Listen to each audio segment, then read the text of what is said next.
Assalamualaikum warahmatullahi wabarakatuh. Halo semuanya, perkenalkan nama saya Trias Aditya Ningrum dengan NIM 2022-05-350.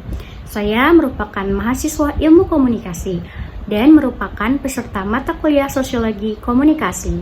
Dalam video ini, saya akan mempresentasikan mengenai beberapa poin. Yang pertama, yaitu identitas. Lalu yang kedua, yaitu cara pandang transmissional view dan meaning based. Lalu yang ketiga, yaitu menjelaskan mengenai peta kajian teori dan peta kajian halayak. Lalu yang keempat, akan menjelaskan mengenai popular culture. Pada poin pertama, kita akan menjelaskan mengenai identitas. Apa sih itu identitas? Identitas diambil dari kata identity, yaitu kondisi sesuatu yang sama atau keadaan yang mirip satu sama lain. Identitas dapat diartikan yaitu ciri-ciri atau keadaan khusus seseorang atau masyarakat di mana mereka menunjukkan kolektivitas-kolektivitas yang dibedakan dalam hubungan dengan individu dan kolektivitas lainnya.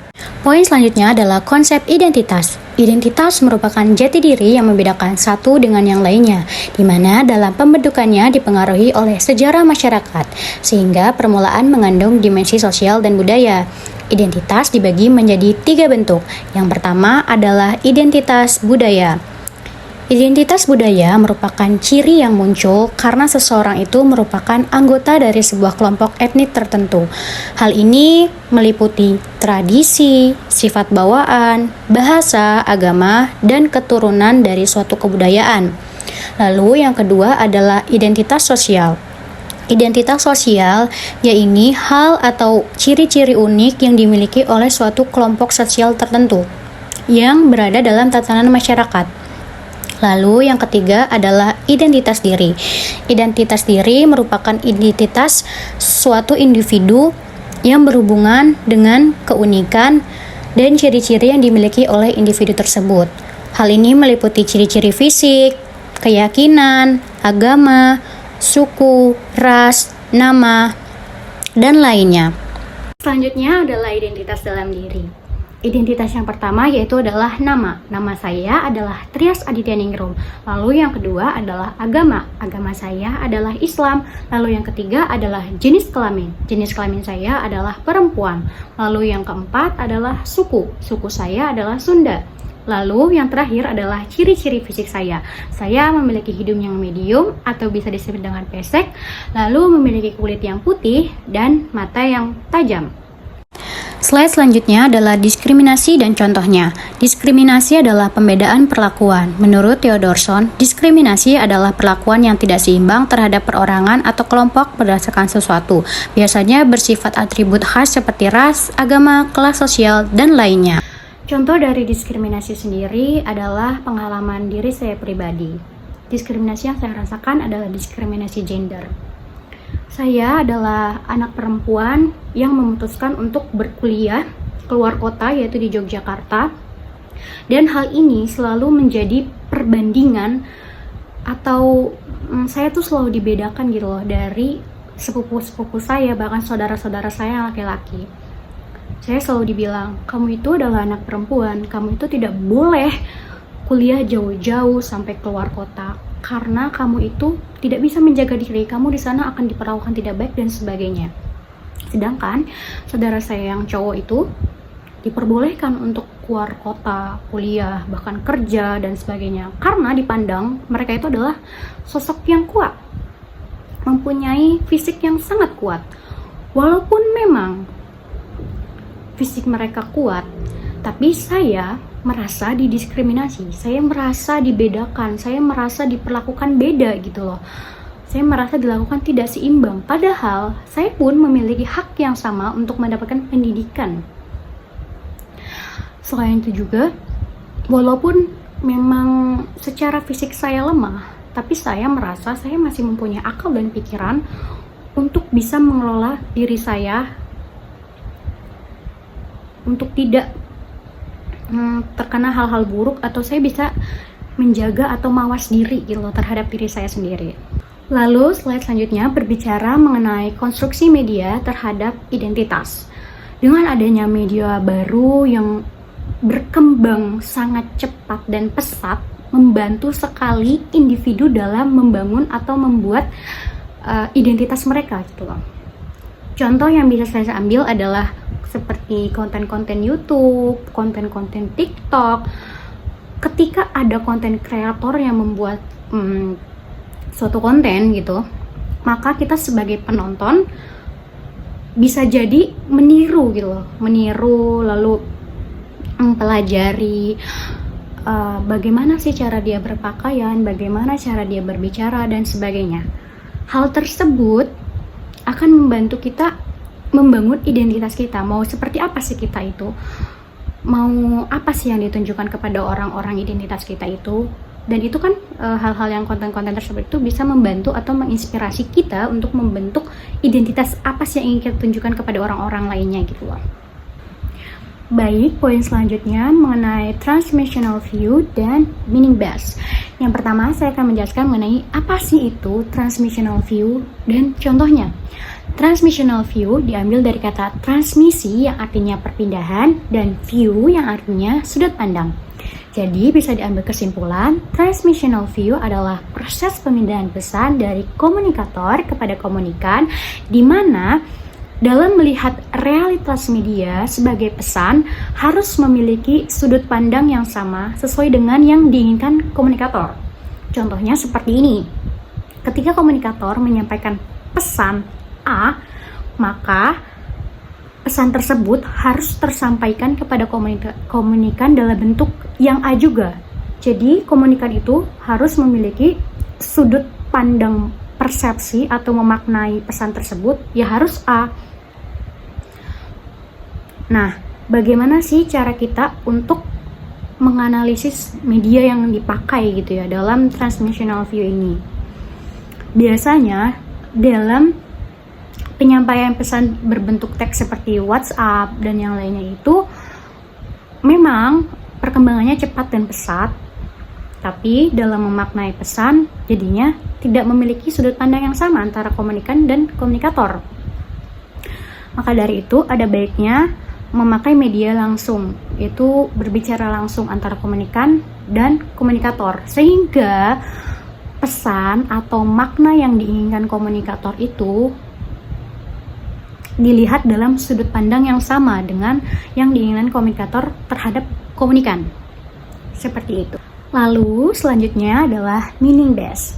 Nah, meaning based ini adalah produksi makna. Berbanding terbalik dengan transmissional view. Karena di dalam produksi makna ini, ketika komunikator menyampaikan pesannya kepada komunikan itu tidak wajib memahami pesan atau makna dari sesuai satu sudut pandang dengan komunikator. Komunikator misalnya menyampaikan pesan A. Komunikan itu bisa memiliki berbagai banyak sekali makna gitu loh mengenai pesan tersebut. Bisa jadi yang nanti sampai ke komunikannya itu AB pesannya gitu loh. Karena dipengaruhi beberapa hal. Yang pertama itu identitas dia nih, kayak demografinya di mana, wilayahnya kayak gimana, terus juga pengalaman dia, pengalaman pribadi dia. Terus juga keinginannya dia, itu dipengaruhi oleh semuanya ini. Makanya dalam memproduksi makna itu tidak dalam satu sudut pandang yang sama seperti yang diinginkan komunikator. Poin selanjutnya kita akan berbicara mengenai peta kajian halayak dan teorinya. Peta kajian halayak.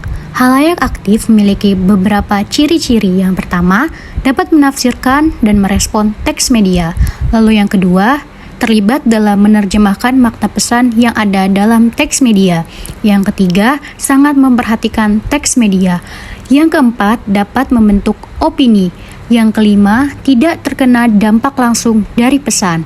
Yang keenam, sulit untuk dimanipulasi. Yang ketujuh, berpikir kritis. Yang kedelapan, memiliki skema yang bagus. Lalu yang kesembilan, terlibat dalam berbicara atau menyampaikan teks media. Berbanding terbalik dengan halayak aktif, halayak pasif memiliki beberapa ciri-ciri sebagai berikut. Yang pertama, halayak pasif hanya bisa mengamati teks media. Yang kedua, hanya bisa menerima pesan. Lalu yang ketiga, sedikit memperhatikan teks media. Yang keempat, hanya bisa menerima opini. Yang kelima, hanya terkena dampak langsung dari pesan. Yang keenam, mudah untuk dimanipulasi. Yang ketujuh, berpikir secara terbatas. Yang kedelapan, malas berpikir. Lalu yang kesembilan, terlibat dalam mendengarkan. Selanjutnya adalah peta kajian teori. Teori yang pertama yaitu teori jarum hipodermik. Teori jarum hipodermik juga dikenal dengan sebutan magic bullet atau stimulus response theory. Mengapa disebut sebagai jarum hipodermik? Karena teori ini terkesan seakan-akan para audiens dapat ditundukkan dengan pemberian informasi sesuai dengan apa yang dikehendaki oleh media. Selain itu, teori ini juga mengasumsikan bahwa media mempunyai kekuatan yang perkasa dan lebih pintar. Oleh karena itu, audiens dapat dikelabui sedemikian rupa dari apa yang diberitakan oleh media. Jadi, untuk menghindari dampak negatif dari pemberitaan yang ada di media massa, penting bagi audiens selalu menyaring informasi yang diberitakan oleh media massa.